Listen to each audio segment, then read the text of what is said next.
Yes, Chef. With Ryan.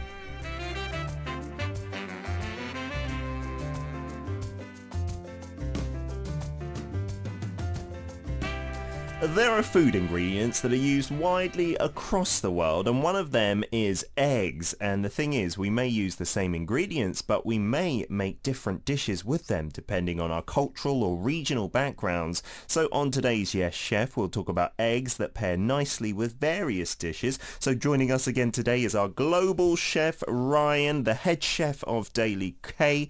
And I could be, I guess, your sous chef or something. Maybe your assistant, or maybe your dishwasher for now. I'll boss you around, no problem. Absolutely, Ryan. Good morning. How you doing? I'm good, man. I'm good. It's a good day. It is a good day. It's summertime has hopefully now arrived, and the rains, I hope, are gone. How have you been dealing with that weather on the farm as well? Oh, yeah. Any flooding or anything like that? It's a funny thing trying to grow things organically and without using any kind of herbicide or anything. I'm ashamed to admit that some of the grasses and weeds growing on the farm are taller than some of the plants near them. So wow, we have a lot of work to do. The rain just lets that just come on so quickly. It helps them grow even more, I guess. Yeah, it's a constant battle. But but it's worth it. I was out there just the other day harvesting a lot of peppers and stuff. And when you pull the grass away from the pepper plants, it's there, it's good. There's some little treasures in there. Yeah. Do you have any chickens and any eggs on the farm? Is there any plans for that? Man, I really want to do that, Yeah. but not yet. There's real plans in the works. Are they high maintenance chickens? I don't think so. I really don't. I've never done it before, but I know people who have, and I think we can do it. I just want like 4 or 5. Yeah, just for the eggs. Because some hens lay an egg a day or something, right? Right. If you give them like a little light bulb, then they'll even produce more. Oh, seriously? You kind of trick them into thinking it's daytime or something longer. Wow. And then they'll lay more eggs. That's amazing. So. Yeah. How do they produce so many eggs from that little body, right? I know. That is pretty cool. So eggs is today's ingredient. Why have we chosen eggs, by the way? Is it because I recently said I don't like cold boiled eggs and you thought, ding? Well, I remember last week, we somehow, I think with a What's in Your Fridge, we started talking about eggs and how you can do so much with them. Yeah. And it's got to be one of the most versatile ingredients in the kitchen, really. Yeah, and I think, like many health experts say, having an egg a day is pretty good for you, right? Absolutely. Well, the egg yolk, has some cholesterol, but it's so valuable in the kitchen. I mean, that's where like mayonnaise comes from, is the egg yolk and acid and then oil and emulsifying it together. Like you said, it's so diverse, egg, right. Isn't it? Like the white and the yolk separate together. Right. Desserts, custards, cakes, cookies, pies, all these different things, omelets, and Korea has some really interesting egg dishes that I've never seen. Have you ever seen anything like a keranchim anywhere else in the world? No, and the taste as well is brilliant. I know. Yeah, that little bit salty. of water in the bottom that comes from the stock, it's just a little bit spicy, and it just kind of, it's such a comfort food. Yeah, when it's nice and hot as well, and it just goes down your throat into your stomach, and it warms you up. Yeah. It's absolutely delicious. So we're going to be talking about some kind of Korean egg dishes, and maybe we'll get some feedback on egg dishes around the world if you let us know. So you've brought in, I can see 3 dishes in here, a couple of the stone pots, the dukbaegis. Right. Well, we've got, first off, here in the front, that's the keranmari. Keranmari. Right. So that's an omelet? It really is a lot like an omelet, only, we tend to fold the ingredients inside. These, you're mixing the ingredients in with your scrambled egg. Yeah. And then pour it into the pan. Then that's like one big, almost like a really thin frittata or like an omelet. Yeah. But then you roll it while it's still finishing cooking. It becomes more of like a solid little piece. So you slice it, and they're little bites as a side dish. So it's like a little cuboid, a long cuboid, and you'll often see it as a side dish with kids, especially. Right. And with the ingredients, it really is just like an omelet. You'll have, the only other one that you'll see in this that you don't usually see in Western omelets would be carrots. You might see grated carrot. You want it in pretty small pieces so that it'll cook evenly. By the time the egg's done, the carrot's soft. Sure. But the other ingredients are the same. You know, you'll see kind of processed ham kind of stuff in there. I've got some really quality Jeju ham in this one. Oh, nice. Yeah, Seriously. yeah. A friend of mine has started making ham from Jeju black pigs. And so I've got some of that in there. And a little bit of spicy chili, which isn't always common in Korea, but I like a little bit of heat. Don't worry. It's not going to shock you. I'm okay with that. And onion as well. In this case, I use some chives from the rooftop garden. So no bell peppers in this one, which is quite common. You do see that sometimes. I think a lot of that is more about color and presentation than actual flavor because you're putting in tiny amounts. It's just so you can see it. But, but yeah. Can we give it a try then? Absolutely, absolutely. Because in Korea, for breakfast, many Koreans, traditionally, you just have a pretty similar meal to lunch and dinner, you know. And so you would get side dishes like this. This could, in the UK, you have an omelette for breakfast a lot of the time. Right, you know. same in the States. But other countries, you know, Brazil or here in Korea, eggs are not just in the morning. You know, eggs are any time of day. Yeah, like you said, they're so diverse. So it's such a waste to just have them in the day. It's like, that's not corn in there, is it, right? No, it looks like corn, but I grow yellow carrots. Oh, so what? That's not traditional. A friend from Uzbekistan, she gave me some carrot seeds. They're yellow? And they're yellow carrots. How and we do they grow taste? so many on the farm. It tastes like a carrot. Okay. It's a little bit different. It almost has a slight flavor like a sweet potato, just barely. Kind of similar to like a parsnip, you know? Okay, I've already started eating mine. Yeah. Okay. The ham's nice, The ham isn't is it? amazing. It really is. You don't taste ham like this in Korea very often. Over in the Hongdae area, a friend opened a place. It's called Salt House, and he's doing an amazing job, being like the first person in Korea to do really well making cured meats. I mean, he's got Italian style cured meats and bacon, and this ham is solid. That's impressive ham. But the carrots in there, I don't know, when there's usually carrots, I find they're often undercooked in a keranmari, in a Korean style omelette. But in that case, they're really like not too hard at all. And the kick from the chili pepper as well. I've never had a keranmari with chili peppers in it. A little bit. I It's can't help. nice. I've got so many peppers around the house right now. I couldn't help but put a little bit of jalapeno in there. It's really good. So in terms of cooking this, compared to like a Western style omelette, there's no real difference apart from what you explained. Just you like fold it into that cube and you beat all the ingredients together. And really, I must say that it's easier than making a Western style omelet. Because you don't have to worry about the folding and... Right. In classic French, you can't have any brown spots on the egg Really? whatsoever. Then it'd be What? overcooked. Then water would come out later. Seriously? The Korean style is not very technical at all, but it's still very delicious. All you're going to do is, you know, in this case, I cracked 2 eggs into a bowl. Yeah. Added a little bit of water just to kind of thin them out, and a little bit of salt. Beat those, not too much. You don't want to put so much air in it that it fluffs up a whole lot. Yeah. And then just throw in your other diced ingredients. In this case, carrot, jalapeno, ham, and a little bit of chive. But you don't have to do those ingredients. You can do any kind of ingredients you want. So what I often see as well is the ketchup sprayed along the top, you know, in a God. line. Oh, God. Is that Just a shoot me. travesty of Just shoot justice? me. Yeah. I don't want to put ketchup on it. Now, there's some gourmet ketchup. You can make it, you know, you can ferment tomato sauce, and you get this really nice.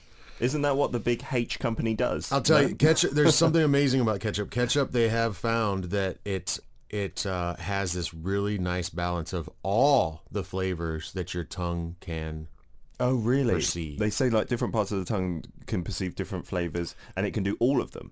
It can do all of them. Like and sweet, that is why salty. it is the condiment of condiments. It is. In the UK, it's with everything. It covers all the bases, so your tongue is not left wanting. That's amazing. And so in Korea, you'll often see like this as an anju, an alcohol side dish as well.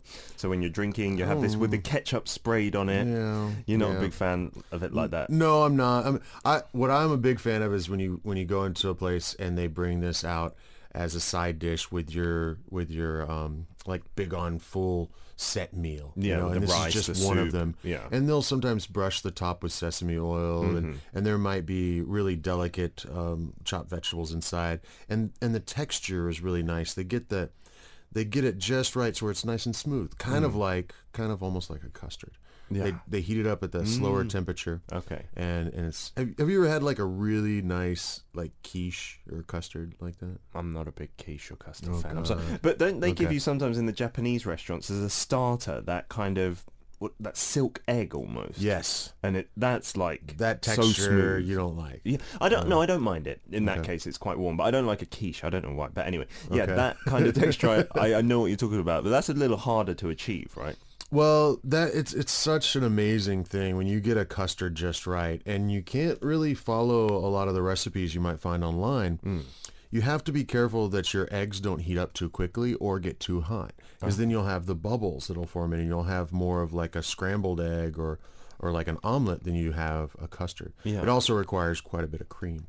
But this amazing dish, these other ones here, this is the same thing, but one was done last night. Okay. And then put in the fridge, because a lot of people like them cold. That's true. And then this one I made fresh this morning, and this is still a little bit warm. Okay, so let's unveil the Koren jim, right? Okay, here we go. Wow. Okay, the cold one, the lid pops off really easy, but the warm one, it's been cooling down with his lid on, so it's created some suction on here. And are we really just struggling to get that off? Yeah. Okay. All right, no big deal. Oh, it's still warm, yeah. Oh yeah, it's like a souffle, and then it was all the way up to the top. Yeah. But then it falls back down. Sure. And you know what an amazing thing, because you start with stock or water in the bottom, and then you just beat your eggs into that. You While do it's not have heating. to. Right. Well, when it's the stock has to already be hot. The eggs, of course, are cold, and they're whipped a little bit. Yeah. And you can add a little bit of cream to them. A lot of people started doing that, but traditionally here in Korea, you wouldn't do that. I bet you're gonna like this. I love Koren jim. So this is how would we say this in English? Just steamed egg? Exactly. Yeah. Exactly. And if let me see if I can flip this over. Oh wow, the texture is different to what you get in just a normal restaurant. It's much softer. Yeah. Well, I added some cream. Oh really? Yeah, I made this my own. Yeah. That's really nice. But a lot of the recipes you'll see for the Korean style, now they're adding cream. And I added more cream to this one than this one. This is a little bit more traditional. Okay. But this is still warm. You liked it. Yeah, I love Koren jim because they'll often bring this out as a side dish. Again, you can get it at some places as an anju, an alcohol side dish as well. Right. Or even at the galbi restaurants, the where you're cooking meat on the grill and in front of you, it'll be one of your side dishes. You know that cold one? It almost tastes like a pudding. Right. Like that's right. amazing. It's so smooth. Yeah. It really Like a came out dessert. good. Exactly, like a panna cotta or something. Yeah, right? that's amazing. I've never had it like that. Because usually when you get it at the restaurant, it is still bubbling hot. You can see all the stock as well still in there. The stock is delicious, by the way. It's salty. The air is trapped inside those proteins in that beaten egg.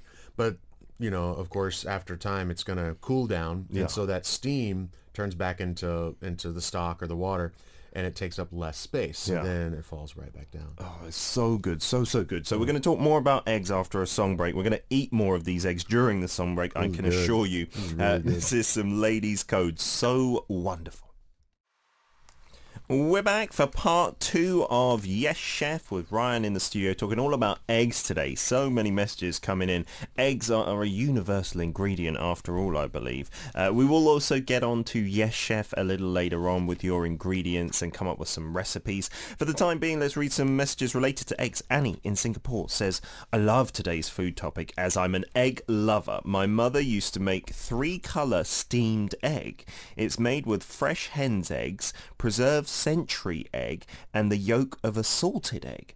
The steamed egg is colourful with the colours yellow, black and orange. It's silky smooth and creamy at the same time with added texture and flavour from the other 2 eggs. That sounds amazing. That really does. Oh, can I see that? What different eggs are you talking about there, Annie? I'm going to try and bring up your link because you've posted us a link and we'll take a look at this. It's 3-colour Chinese steamed eggs. You described those colours. I wonder if it really does. I got to check that out.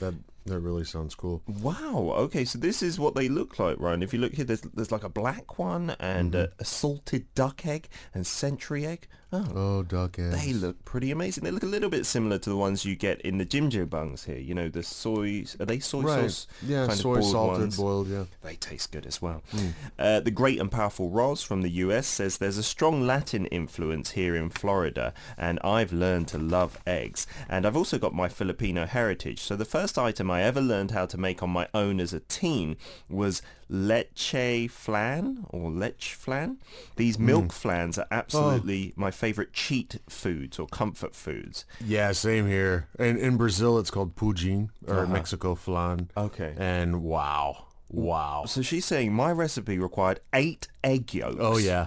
Which left lots of egg white for me to figure out what to do with. And some sweetened condensed milk and milk. And you got to do a double broiler system. So you put it in the water bath. Right. So that it all heats really evenly and nothing scalds. Oh, wow. But yeah, when I was an exchange student, my host mother used to make this, and wow. Sounds pretty rich, doesn't it's it? so good. And then Roz goes on to say, I didn't want to waste the white, so I taught myself how to make meringues, cookies which I never really had before. I fell in love with the crispy outsides and the way they crumbled and melted in my mouth. Oh, I know those cookies she's talking about. Yeah, the egg white kind of crisp cookies. You kind of use a spatula and spread it out over maybe parchment paper on a sheet pan. Yeah. And then it bakes in just like a minute or two. And they make great like little wafers to put with ice cream or something like that. Oh, like meringue wafers. Yes, oh, that's yeah, fantastic. exactly. Sounds delicious. Got a couple of other messages as well. Yeah, Night Ninja says, I love Eggs Benedict and quail eggs and soy sauce. But yeah, quail eggs are a little high in cholesterol, but who cares? They're so good. They're popular here as well, the boiled quail eggs, right? So in the soy sauce. I love how in Korea you can find quail eggs anywhere, any day. It's true. They're always... I don't know where the quail are. I haven't quite figured that out, but there's lots of quail eggs. Yeah. And Eggs Benedict, who doesn't love Eggs Benedict With and the hollandaise sauce? But that is so high in calories, right? And What do you mean? Butter and egg yolk? High in calories? Oh, man. And a good poached egg. We didn't even talk... There's so many things. Like, I can do 2 or 3 culinary courses, or culinary classes, like full-on 4-hour lab classes in a semester. 3 of them just on eggs. really? Yeah. Wow. Poached eggs are one of my favorites because I love the yolk when it's runny. Yes. And if you do it poached, it's quite easy to get the As runniness. fussy as you are, you don't like the hard yolk egg, huh? I kind of assumed you would. No, I don't mind that, like, in a sandwich sometimes. But anyway, we got another message here from Ing Yin. Says, from Malaysia. Finally, an ingredient that I have cooked with. I have close to 0 cooking skills, but I could still make eggs in several styles, be it fried, boiled, scrambled, sunny side up, even poached. I love adding sautéed onions to eggs and frying it, and herbal tea eggs.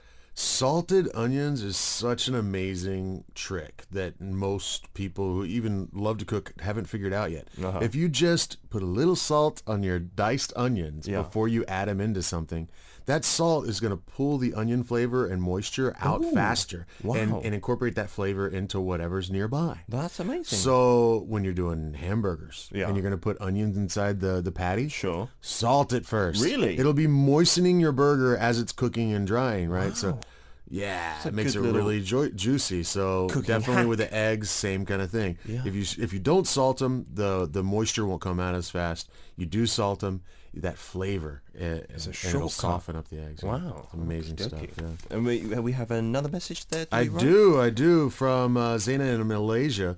In my country, there's this mayonnaise, and they suggest to put it into an omelet. Okay, yeah, I'll use different kinds of mustard and mayo in a lot of different recipes. It's not my favorite thing to do, but what it does for you is it's adding fat and salt and flavor into the omelet mixture. Right. Because remember what mayonnaise is egg yolk and some kind of acid like vinegar, lemon juice, and then a lot of a neutral oil, like a salad oil. And you just emulsify it. Yeah. And by emulsify, you're just whipping air into it so that these 2 ingredients that normally won't combine, like water and oil, then they will combine. Yeah. And it holds together with the air as a kind of link in a chain. And then putting that back into like an egg omelet.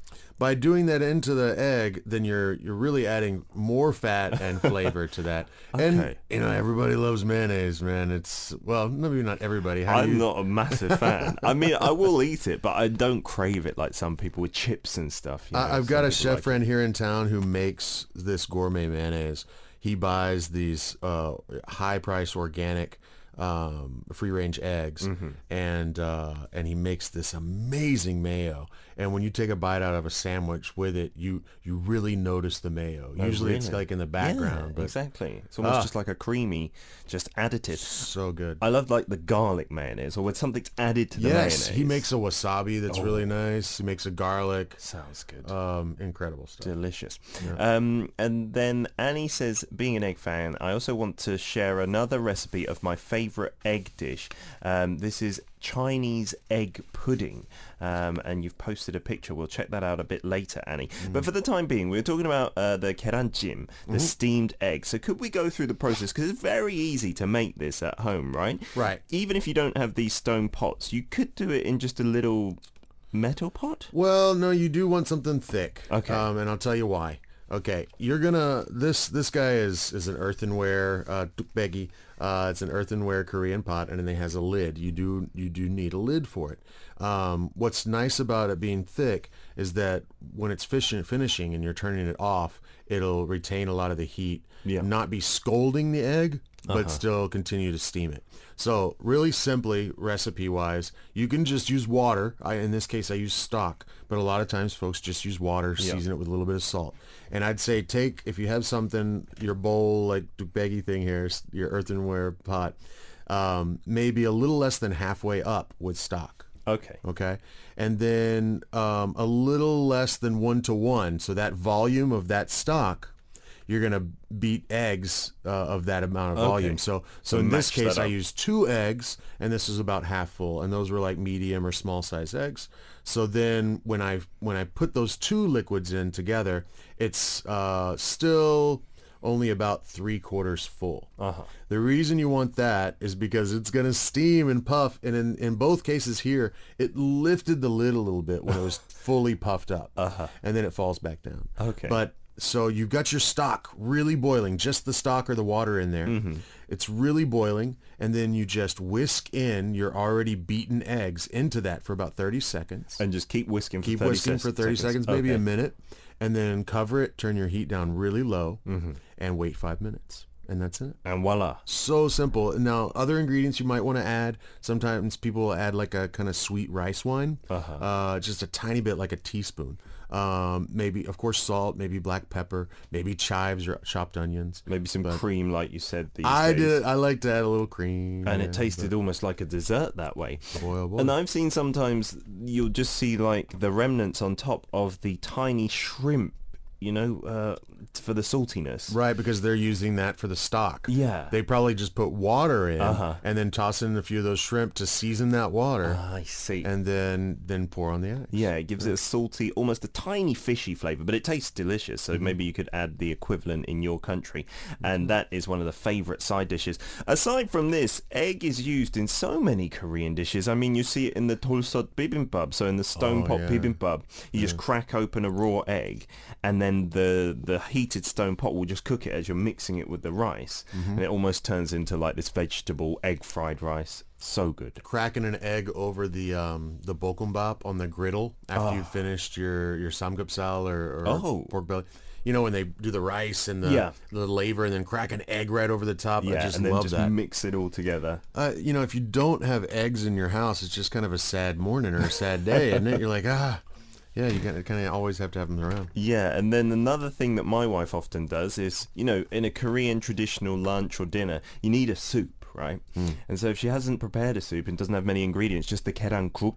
Right. It's so easy. It's like just boiled water, the eggs in there, maybe some of the pa, so the spring onions, some salt and pepper, some soy sauce, and that's like it. To our listeners in Singapore, there was this trick I saw, or anybody. This is kind of interesting. When you get the kind of Singaporean crab dishes, the chili crab or the black pepper crab. So good, yeah. There's a little restaurant trick that uses egg in that dish. that fools you. Yeah, check this out. I think Did I tell you tasted it. This is so cool. They'll crack the crab shells, and crab meat. Yeah, it's expensive. Very right? expensive. Yeah, and you want people to think that they're getting a lot of crab. Yeah.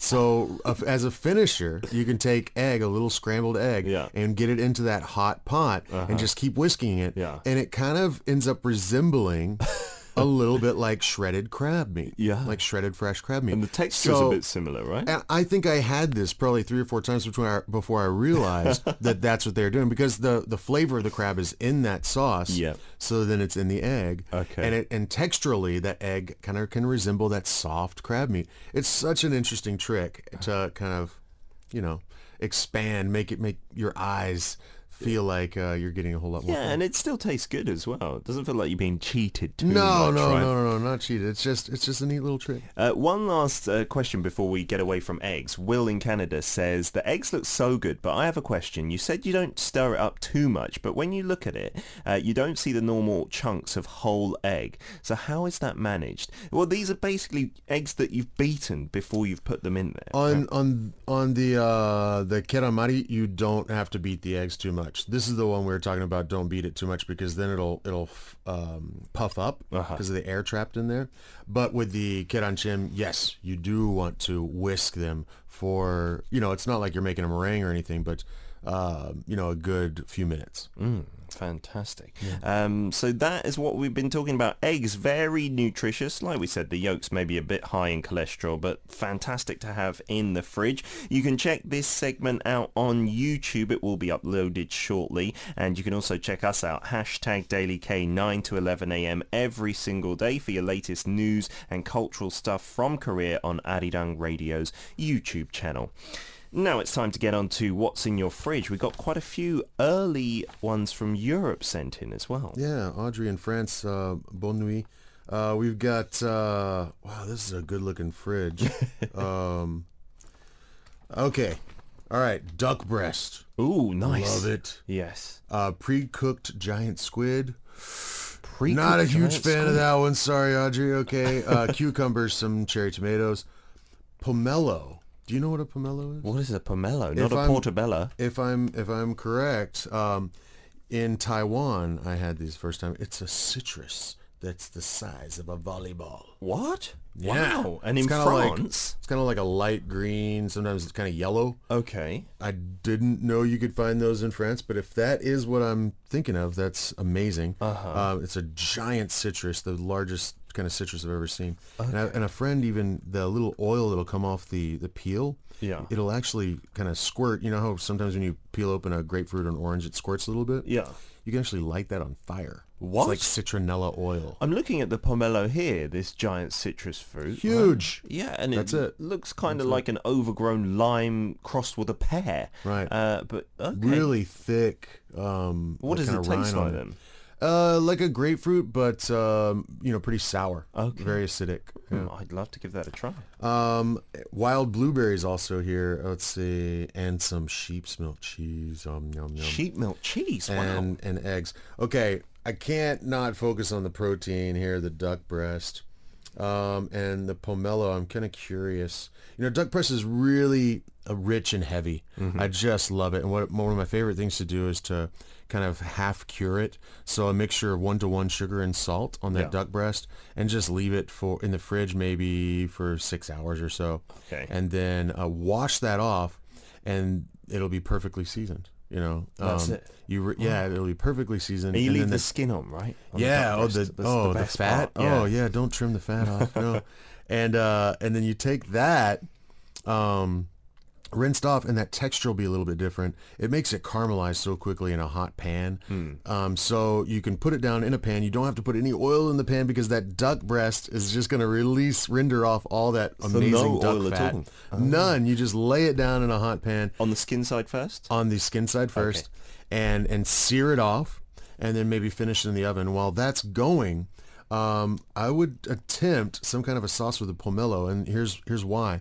Whenever you got a really rich ingredient, you want to balance it off with something bright, sour, acidic. They fresh. do duck à l'orange, right? With the Exactly, orange. exactly. in So, France. the pomelo would be a little different. You might need to add a little bit of sugar or honey to it to sweeten it up, but maybe not. You know, it might be nice to have that rich, half-cured duck breast with kind of a sour element to contrast that. Yeah. I've seen people use the blueberries you have in a sauce to pair up with duck, but I'm more interested in checking something out with the pomelo.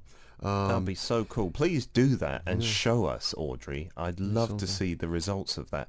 And before we go, let's try and fit in the Hungry Gooner as well from Spain, who got up bright and early to post. Okay, we've got milk, Greek yogurt, sour cream, butter, potatoes, cheese, chicken, sausages, smoked salmon strips, coconut oil, sesame paste, avocados, cucumbers, tomatoes, eggs, dates, black olives, spinach, kale, peaches, and grapes. Wow. Oh, how much time do I have? Okay. About a minute and a half. 2 minutes. All right. You know, with the Greek yogurt and the cucumber, you got to have some garlic around. That is amazing stuff. You know what that is? Is it tzatziki or something? Yes, sir. Okay. Yes, Not a sir. massive fan. No, okay. Why am I not surprised? You know, and tzatziki, I could see tzatziki and avocado going together so incredibly well. Those flavors would, wouldn't they? Yeah. Let's see. The smoked salmon pairs up with that incredible. You could almost do. Yeah.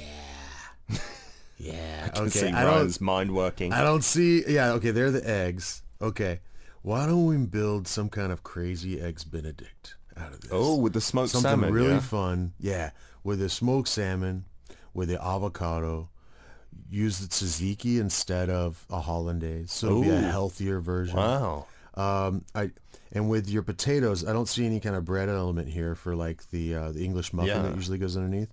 But do a palmzana with the potatoes. What's a palmzana? What is that? That's all right. A palmzana, what you do is you cut potatoes into the size and thickness of a florin, of a French florin, right? Uh-huh. Which is a coin. Yeah. Okay. Was a coin. And so what you do is they're really thin and really the same size, and you lay them down in a pan with clarified butter, salt, and pepper, and you just keep doing a spiral, and you end up making like a flower design. Yeah. And it could be like 3 layers high, but you just keep adding it and maybe flip it. You can finish it in the oven. They get really nice and crispy. Think of like a really delicate hash brown. Oh, nice. And that could be the base. And that's the base. So it's crispy, and then it's got the starch element that you want in any kind of main course. And then you can poach an egg, goes on top of. You could even blanch the spinach, put that on top of the palms Anna, even put a little kale into that. Then goes on your poached egg, and then maybe some of the smoked salmon, avocado, and tzatziki. That would be a brilliant twist on a classic dish. Yeah, fantastic fridge. Fantastic recipe, Ryan. Thank you so much for coming in. We'll see you again next week with a new ingredient. There we go, man. Thank you very much. A request now from a YouTuber, Mariana TV. Yes, no, maybe from Suji.